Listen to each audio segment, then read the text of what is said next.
जय भीम नवबुद्धाय साथियों। मैं हूँ राम लखन और आज का टॉपिक है परम पूज्य बाबा साहब अम्बेडकर के एनालिसिस ऑफ कास्ट का 10वां टॉपिक है। इसका नाम है जाति प्रथा असंगठन का कारण। और फिर वही पुरानी बातें, यदि आप हमारे चैनल पर नए हैं तो इसे सब्सक्राइब करें, बेल आइकन का बटन दबाएं, जिससे जब भी कोई नया वीडियो अपलोड होता है तो उसकी सूचना आप तक पहुंच जाएगी। और साथ ही इसे शेयर करें, लाइक करें, कमेंट भी करें। क्या जो परम पूज्य बाबा साहब अम्बेडकर के एनालिसिस ऑफ कास्ट में क्या कोई खास अपडेट कर पा रहा हूँ या बताने में ठीक है, समझ में आ पा रहा है, या कुछ कमियाँ रह जाती हैं, उसे अवश्य बताएं। अब आते सीधे टॉपिक पर बिना किसी भूमिका के। जाति प्रथा असंगठन का कारण है। अब समस्या ये बात आती है कि किसी भी समाज और देश के लिए संगठन की क्या भूमिका है, उसकी क्या आवश्यकता है, उससे क्या फायदे हैं या नुकसान है संगठित होने से। तो बात ये होती है कि संगठन ही समाज का मुख्य आधार है। बिना संगठन के समाज बिखरा हुआ पाया जाता है, जिसमें जब समाजी विकास नहीं कर पाएगा देश कहाँ से करेगा। तो समाज का विकास भी नहीं हो पाता है, जिससे देश भी पिछड़ा हो जाता है और पिछड़ेपन का कारण ये असंगठन हो जाता है। तो परम पूज्य बाबा साहब अम्बेडकर यही बताने का प्रयास कब कर रहे हैं? 1936 में। और वो यह बता रहे हैं कि जो जाति प्रथा है वो असंगठन का कारण है, मतलब ये संगठित नहीं रहने देता। जब बाबा साहब अम्बेडकर 1936 में ये बात लिख रहे हैं, बता रहे हैं, और यही बात बताने से उन्हें रोका गया, मना किया गया। जिस सभा के लिए उन्हें आमंत्रित किया वो सभा ही कैंसिल कर दी गई, जिसमें कि वो ये बात नहीं बता पाए। उस सभा में अंततः उन्होंने एक पुस्तक लिख डाली। उसी पुस्तक जो भाषण था उसी को एक पुस्तक का रूप दे दिया। आज वो हमारे बीच में भाषण के रूप में है। अच्छा, अब हम इससे बहुत सारी बातें सीखेंगे, लेकिन इसके पहले हम ये जान लेते हैं, छोटी छोटी बातें जैसे जहाँ पर आती हैं वहीं जानना बहुत ज़रूरी हो जाता है कि ये असंगठन का कारण कब से बना हुआ था। जब से जाति प्रथा समाज में आई, और जैसे ही जाति प्रथा आई वैसे ही समाज असंगठित हो गया। जब समाज असंगठित हो गया तो वो विकास के पथ से विचलित होकर दूसरे रास्ते पर निकल गया, जहाँ पर डेवलपमेंट का कोई चांस नहीं है। सोचिए कितने हजार साल तक ये समाज ऐसा ही तितर बितर पड़ा रहा, आखिर वो संगठित नहीं हो पाया। चलिए अब दूसरी चीज़ देखते हैं। बाबा साहब अम्बेडकर बताते हैं कि जो शुद्धि है हिंदुओं में, शुद्धि असंभव है। कैसे? कोई छू लेगा अशुद्ध हो जाएगा, फिर कुछ हो जाएगा फिर वो अशुद्ध हो जाएगा, फिर वो शुद्ध करेगा फिर अशुद्ध हो जाएगा। और इसके पहले वाले चैप्टर में बताए थे इसी टॉपिक में कि जो जाति प्रथा का जो पोषक है वो ये कह रहे हैं कि नस्ल की और रक्त की शुद्धता के लिए जाति को बनाए रखा गया है, जो कि असंभव है। और वैज्ञानिकों ने ये प्रूव कर दिया कि ये जिस समय जाति व्यवस्था आई उसके बहुत साल पहले ही यहाँ पर विदेशी रक्त का मिश्रण हो चुका था यहाँ के रक्त में, इसलिए जाति उसका कोई कारण नहीं है रक्त शुद्धता और नस्ल शुद्धता के लिए। इसीलिए वो असंभव है शुद्धि। इसी तरह से संगठित जीवन भी असंभव हो गया है हिंदू समाज में, खास तौर से। क्यों? क्योंकि उसमें जाति पाई जाती है। अच्छा, अब जाति के बाद जो जाति के कारण जो असंगठन है, असंगठित समाज है, वो दूसरों के एज ए कंपेयर बहुत ही कमज़ोर पाया जाता है। कमज़ोर का साहसशील नहीं होता, संघर्षशील नहीं रह जाता, क्योंकि वो अकेला होता है। इसका उदाहरण बाबा साहब अम्बेडकर देते हैं, हमारे देश से देते हैं जिनके बीच हम रहते हैं, सिख और मुसलमान से, दो कौम से वो एग्जाम्पल देते हैं हिंदू का। हिंदू समाज में एक हिंदू लीजिए, एक मुसलमान, एक सिख को लेंगे। अब कोई सिख कहीं पर लड़ रहा है, किसी समस्या से ग्रसित है या कोई फाइट है, कैसी भी कोई चीज़ है, तो वह अकेला नहीं फील करता है। वो ये फील करता है कि कोई न, आज मैं अभी अकेला हूँ, थोड़ी देर बाद मेरी मदद के लिए बहुत सारे लोग आ जाएंगे, इसलिए उसमें साहस बना रहता है। वैसा ही मुसलमाने पाया जाता है, वो भी संगठित रहते हैं। चाहे वो एक गांव में एक ही हो, लेकिन वो भी निडर रहता है। क्यों? क्योंकि वो सोचता है यहाँ से 50 किलोमीटर दूर जितने भी गांव हैं उसमें बहुत सारे मुसलमान रहते हैं, वो मेरी मदद के लिए आ जाएंगे, इसलिए वो शोषण से बच जाता है। उसके साथ भी कोई शोषण नहीं होता है। यहीं पर अब हिंदू में आ जाइए। अब हिंदुओं में जो घृणा है वो हिंदू के खिलाफ ही है, हिंदू के प्रति है, हिंदू से ही है, दूसरे किसी से नहीं है। तो यहाँ पर वो अकेला पाया जाता है, क्योंकि हिंदू में ही इतनी जातियाँ हैं, एक जाति दूसरी जाति की मदद नहीं करती, या उसके समस्या में या उसके किसी संघर्ष में, किसी भी काम में उसके आगे नहीं आते, ये उसकी मदद के लिए आगे नहीं आते। यही एक सबसे बड़ा दोष है संगठित ना होने का। अच्छा, अब बाबा साहब अम्बेडकर बताते हैं कि जो उनमें साहस है वो उनके खान पान से नहीं है, या बहुत वर्जिश करने से नहीं है, भागदौड़ करने से नहीं है, व्यायाम करने से नहीं है, ऐसा कुछ भी नहीं है। उनमें यदि वो साहस है वो सिर्फ संगठित होने से है, उनके डिलडौल से नहीं है कि भाई कोई आदमी 6 फीट 7 फीट का लंबा हो गया, दिन रात जिम करता है, वो ताकत और बहुत सारा घी दूध खा जाता है, तो वो बहुत पौष्टिक आहार लेता है, इसलिए साहस है, ऐसा नहीं है। बाबा साहब अम्बेडकर कहते हैं कि कितना भी कमज़ोर क्यों ना हो शरीर रूप से, लेकिन उसमें साहस है, क्योंकि वो संगठित है।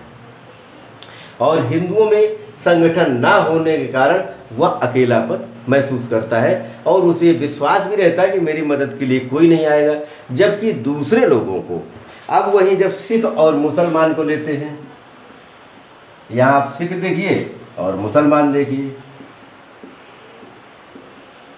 और यहीं पर आप हिंदू देखिए, इसे हमेशा डर रहता है और इनमें साहस रहता है।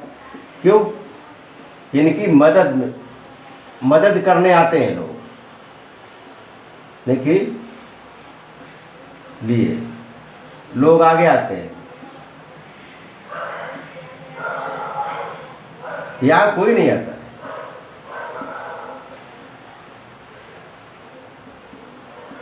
इनमें विश्वास पाया जाता है दोनों में कि कोई हमारी मदद करेगा, यहाँ पर विश्वास ही नहीं होता।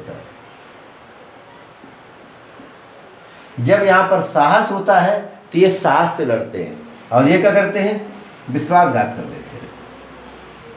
भाई जब साहस ही नहीं रहेगा तो आदमी कुछ तो करेगा बचने के लिए, तो ये भी हो जाता है। यही सारी चीज़ें समाज के विघटन का कारण बन जाती है, जो एक दूसरे की मदद नहीं कर पाते, और वो मदद ना करने के कारण समाज आगे नहीं बढ़ पाता है। अब यही एक चीज़ और देखते हैं।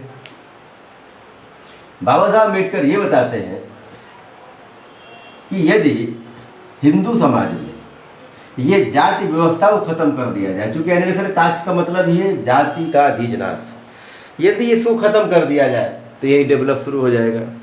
यहीं पर लोग एक दूसरे की मदद के लिए आगे आने लगेंगे, यहीं सामाजिक बहुत सारी बुराइयां खत्म होना शुरू हो जाएंगी, यहीं पर समाज क्या पूरा देश डेवलपमेंट होने लगेगा और विकास के पथ पर जाना शुरू हो जाएगा। जो आज अभी अनेक तरह के कानून बनाए जाते हैं एट्रोसिटी के लिए, कि कहीं पर कोई अपराध एट्रोसिटी किसी समाज पर हो रहा है, उसके निवारण के लिए कानून बनाया जाता है।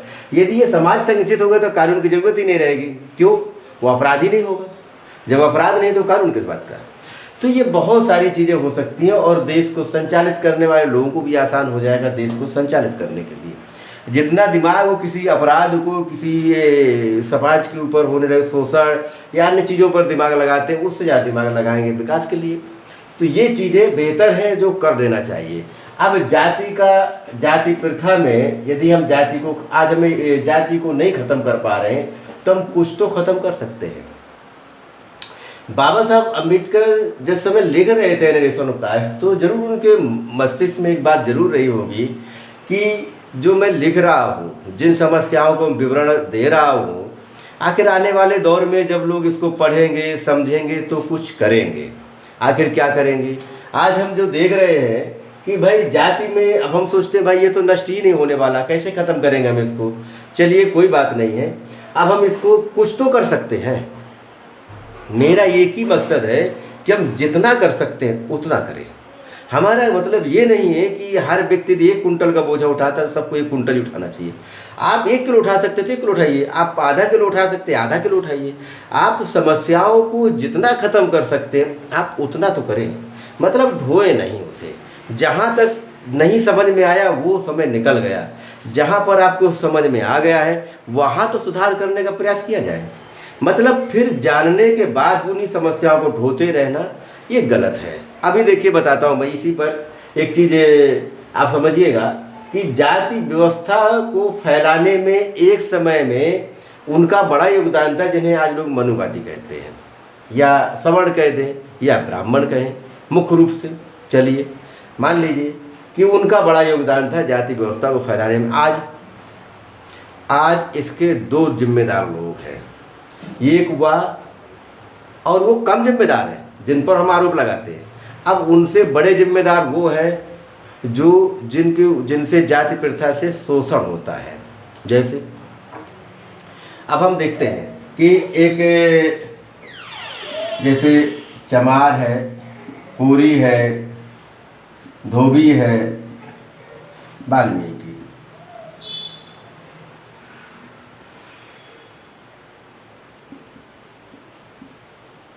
अब यही 4 जातों को ले लीजिए। अब ये लोग जाति व्यवस्था को बनाए रखने में जिम्मेदार हैं। कौन? इनके लीडर, जिन्हें ये अपना नेता मानते हैं। और उसे नेता कौन बनाता है? वही लोग बनाते हैं जो जाति के पोषक हैं। ये आज की कंडीशन की बात बता रहा हूँ मैं।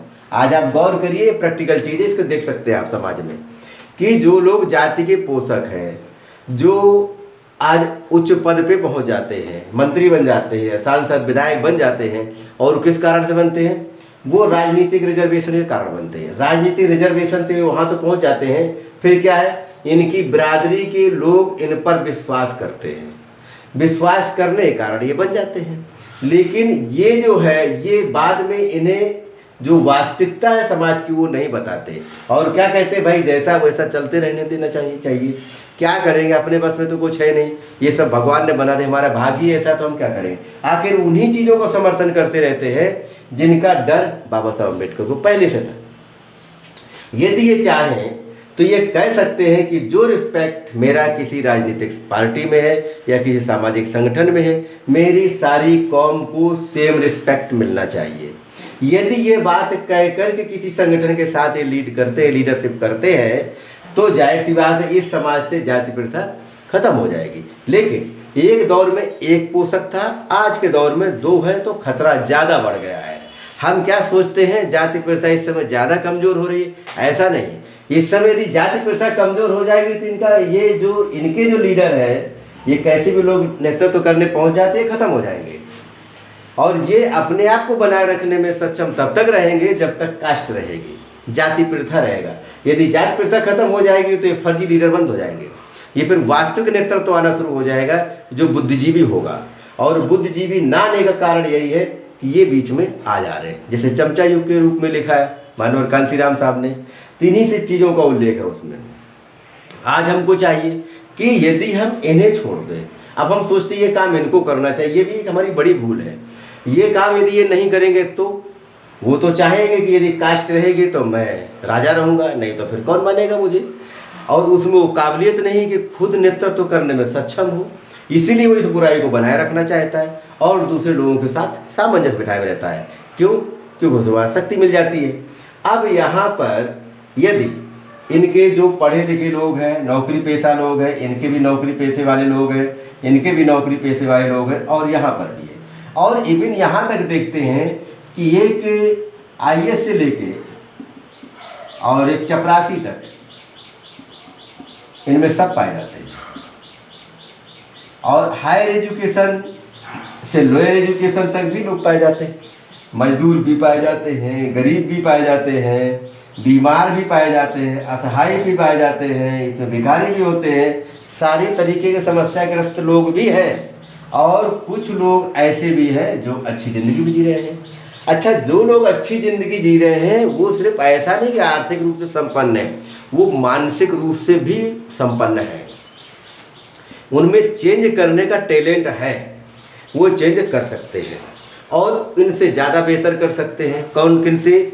जो लीडर हैं उनसे, जिन्हें लीडर कहा जाता है, एक्चुअली वो लीडर तो नहीं है, तो उनसे ज़्यादा बेहतर काम ये तबका कर सकता है जो कहीं ना कहीं पढ़ा लिखा है, एम्प्लॉय है या नॉन एम्प्लॉय है, समझदार व्यक्ति है, वो चेंज ला सकता है। कैसे? अब जैसे आप देखते हैं कि कोई जाति है, उसमें जाति प्रथा पाई जाती है। अब जाति प्रथा के अंग कौन कौन से हैं? छुआछूत है, ऊंच नीच है और द्वेष है, घृणा है। आखिर हम इनमें एक एक करके ख़त्म करना शुरू करते हैं। यदि कोई कलेक्टर अपनी ही बिरादरी के लोगों से ये कह दे कि भाई आप जिसे निम्न मानते हैं उससे आप अनटचेबिलिटी नहीं रखेंगे, उसके साथ आप भाईचारा का व्यवहार करना ही करना है। और कितने क्षेत्र में कह सकते हैं भाई, उनके रिश्तेदार उनको ज़्यादा रिस्पेक्ट करते हैं उन्हें वो बता दें, फिर इसके बाद और जो लोग उनको ज़्यादा मानते हैं उन्हें बताना शुरू कर दें, अपने समाज के लोगों को ही सिर्फ अपनी कौम के लोगों को बताना शुरू कर दें। कम से कम एक कौम के साथ तो अनटचेबिलिटी, जो आपस में द्वेष है वो तो बंद होगा। कहीं से भी यदि कहीं से उसको तोड़ना फोड़ना शुरू कर दिया जाता है, अब जैसे एक पत्थर को आप तोड़ेंगे, एक बड़े हथौड़े से तोड़ेंगे, हो सकता है वो चकनाचूर हो जाए। अच्छा, अब आपके पास छेनी हथौड़ा के लिए दे दिया जाए, हो सकता है उस पत्थर में बड़ा रूप आकार दे दें आप। तो ये सारी चीज़ें जरूरी नहीं कि उसको मार मार के एकदम चकनाचूर ही करना है। जहाँ से आपको लगता है कि यहाँ से टूट सकता है वहीं ठोकर मारना शुरू कर दिया जाए, एक न एक दिन ये ख़त्म हो जाएगी। यही बाबा साहब अम्बेडकर बताने का प्रयास करते हैं इसमें। ये जाति प्रथा असंगठन का कारण है, जिससे ये जाति संगठित नहीं हो पा रही हैं और विकास नहीं कर पा रहे हैं। अच्छा, आगे एक चीज़ हम देखते हैं कि यदि यहाँ पर एक अब आप देखेंगे कि कहीं कहीं पर हिंदू अपने आप को सहिष्णु होने का दावा करते हैं कि बहुत सहिष्णु हैं। दरअसल वो सहिष्णु होने का कारण उनका क्या है कि उन किसी समस्या में खास कोई लेना देना होता नहीं है, इसीलिए वो अपने आप को सहिष्णु कह देते हैं।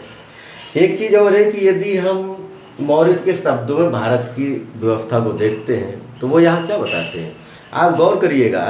वो क्या कहते हैं कि ये देश ऐसा है भारत, जहाँ के हिंदू समाज के बारे में बताते हैं कि बड़ा छोटे को क्या करता है, कुचल देता है, उसको नष्ट करता है। बलशाली किसको मारता है, निर्बल को मारता है। यहाँ पर ये भारत में कल्पना की जा सकती है। क्रूर यहाँ नहीं डरता है, अपनी क्रूरता के लिए कितना भी क्रूर हो सकता है वो। और दयालु जो लोग होते हैं वो यहाँ साहसी नहीं है, जिनमें दया है उनमें साहस होना चाहिए, तो साहस नहीं है। बुद्धिमान जो है उन्हें परवाह नहीं है कि हो क्या रहा है, उन्हें बोलना भी चाहिए कि नहीं बोलना चाहिए, ऐसा नहीं करते।